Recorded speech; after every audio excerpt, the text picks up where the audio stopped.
Българският апостол, апостолът на свободата. Васил Иванов Кунчев е роден на 6 юли 1837 година в град Карлово. Първороден син на Иван и Гина Кунчеви. Едва 14 годишен остава без баща и е принуден да напусне училище, за да помага на майка си за прехраната на семейството.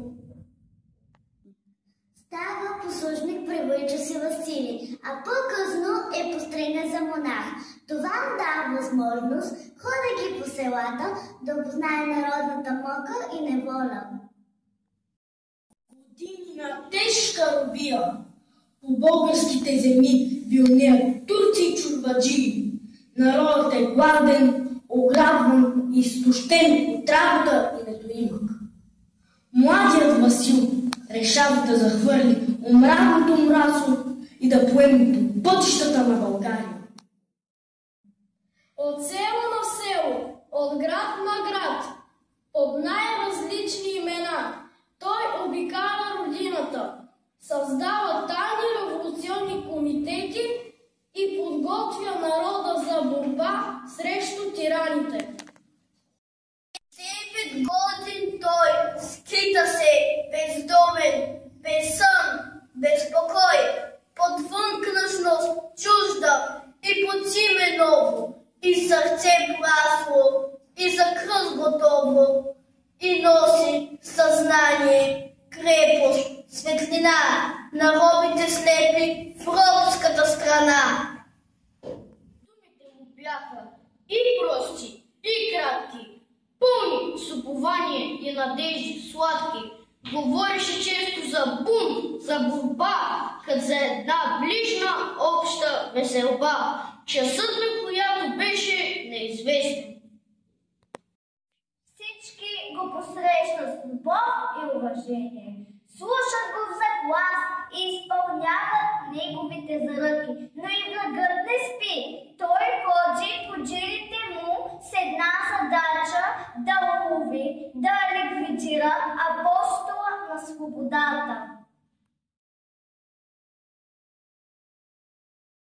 Хубав юнски ден, в година 1871, из Конашката порта се зададоха вкупом няколко затиета. Пошушукаха си малко и тръгнаха в различни посоки. Един от тях бе Али Чауш. Той се спря пред хана на Трайкович, огледа го изпитателно и понече да влезе вътре. Точно тогава едно затие се зададе насреща му. Али Чауш се спря и го изчака. Какво научи? Прегледах, но такъв не намерих. Ама ти гледа ли добре? Запомни ли хубаво? Около 25 годишен, рус, сивлок, мършът, среден на ръст и с черно сако. Иди в другия хан. Най-много гледай очите. Сиви, много сиви. Разбраха ли, Чауш? Този разговор се отнасяше за Васил Левски, когото търсеха да ловят. По това време неустрашимият апостол бе дошъл от Пловдив в София под предлог, че е търговец на вълна, за да създава комитет. Рояци затиета бяха пуснати за него. Али Чауш, най-съобразителният от тях, водеше диренето, като даваше нужните наставления на полицейските хора, заедно с точното описание на лицето и облеклото на Левски. Дяконът се намираше в голяма опасност. Нито той, нито приятелите му и не подозираха, че е подушен и всички затии го търсят. Острият поглед на Али Чауш се втренче в Илчовото кафене, което се намираше в Трайчовия хан. Той влезе вътре. В кафенето имаше 4 души. Единият гост, българин, Илчо кафеджията, който точеше един бръснач, а пред огледалото чиракът му бръснеше един друг гост, обърнат гърбом към вратата, с руса коса и черно сако. Това беше Васил Левски.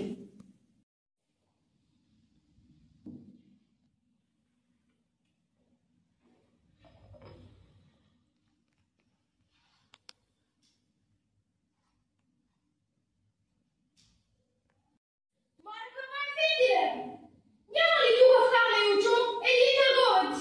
Един такъв мършав, рус, среден на ръст, около 25 годишен си блок. Не знам, Аличо уж. Аз Хана се не съм видял такъв. Този разговор бе чут и от другите в кафенето. Ръката на чирака затрепера, лицето му прежълтяло страх. Бедното момче знаеше, че бръсне Левски, но още повече се бе изменил лицето на едрия българин, който седеше на пейката. Той беше побелял като платно. Той беше господин Христо Ковачев, приятел на Левски, и сега виждаше, че дяконът е изгубен. Как си, Христо Ефенди? Болен ли си бил? Бледен ли се виждаш? Алича уж, да не от горещината е.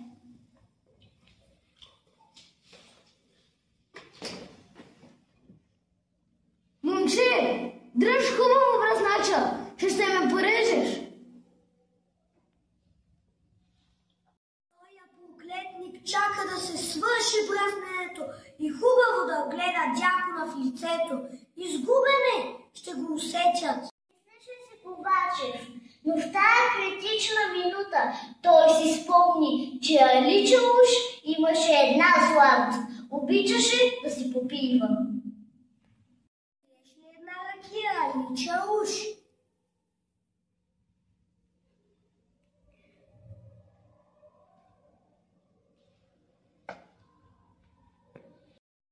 В горещо време ракията разхлажда.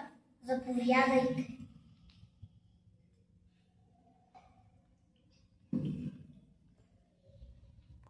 Сега е времето дякона да изсвиряса, без да го усетят. Мислеше си Ковачев, но той с ужас видя, че Левски вместо да се изнижи тихичко, обърна се с лице към турчина. Изтърси се и взе да плаща на момчето. Алича уж го погледна и очите им се срещнаха. Ковачев изтъпна, но бързо се окопити и рече: На здраве!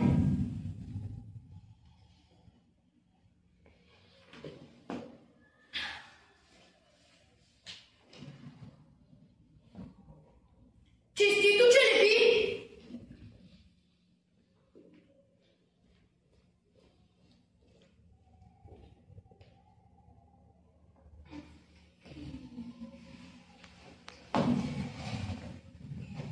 Половин час Алича уж си спомни мисията си и остави Ковачев.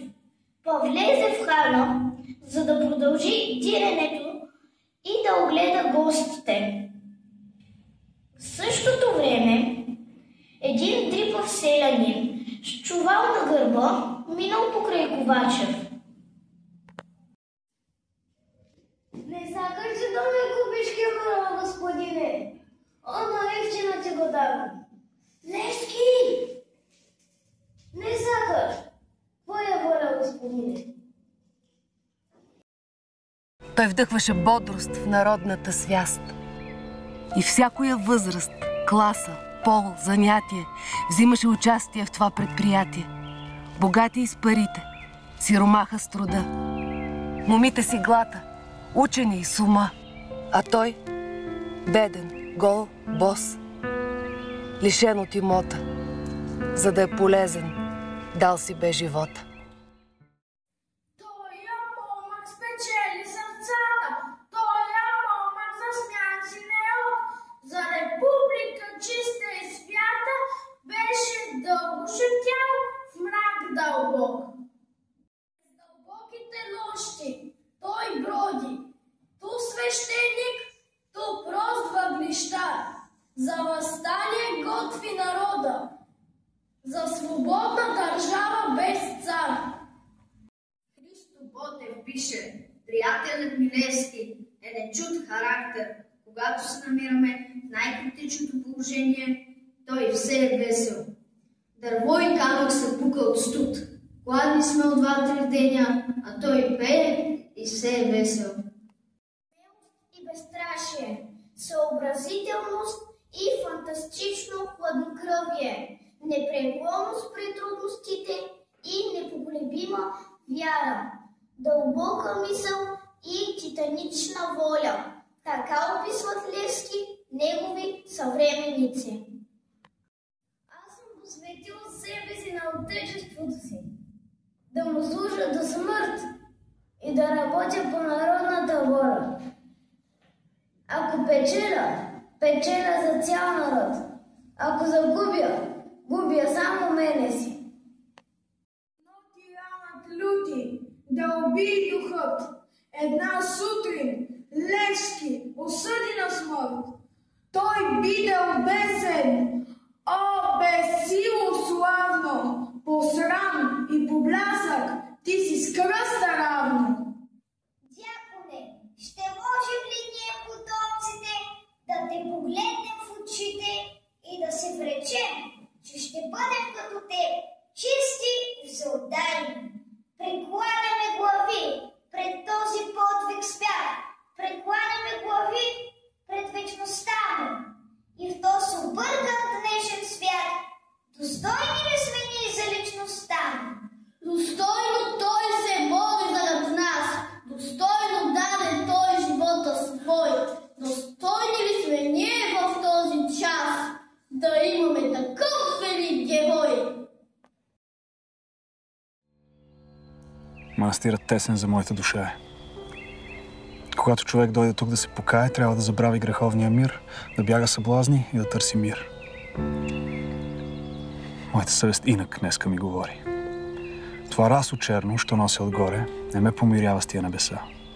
И когато в храма дигна си гласа химн да пея Богу, да получа раят, мисля, че той слуша тия, що ридаят.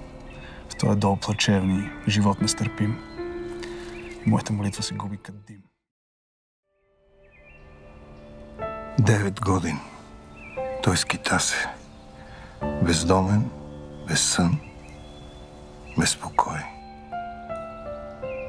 Подвънкашност чужда и под име ново, и сърце порасло, и за кръст готово, и носи съзнание, крепкост, светлина на робите слепи в робската страна.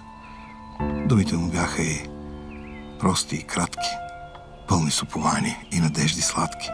Говореше често за бунт, за борба, като за една всеобща ближна веселба, часът на която беше неизвестен. Изпитваше кой е сърцат, сирет честен, участник да стане в подвига свят. Всяк един слушател беше мой брат. Той не се боеше, под небето спеше. Ходеше умислен, сам си, без другар. Тая заран млад е до вечера стар. Одеве търговец, сега просек дрипав. Кога се наложи и сляп, и хром, и клипав. Днес в селото глухо, утре в някой град. Говореше тайно за ближни и преврат, за бунт, за свобода, за смъртта и за гроба, и че време е вече да възстане роба. Оковани кървав, в тъмница ръгнат апостолът беше на мъки подвъргнат. Ужасни. Напразно. Те нямаха власт над тази душа яка. Ни вопъл, ни глас, ни молба, ни клетва, ни болно стенание не издаде в мрака той гордо страдание. О, майко моя, родино мила, защо тъй жално, тъй милно плачеш? Гарване, и ти, птицо проклета, на чий гроб там тъй грозно крачиш? О, зная, ти плачеш, майко, за той, че ти си черна рубиня, за той, че твоят свещен глас, майко, И глас без помощ. Глас в пустиня. Плачи. Там близо край град София стърчи. Аз видях черно весело и твой един син Българио виси на него със страшна сила.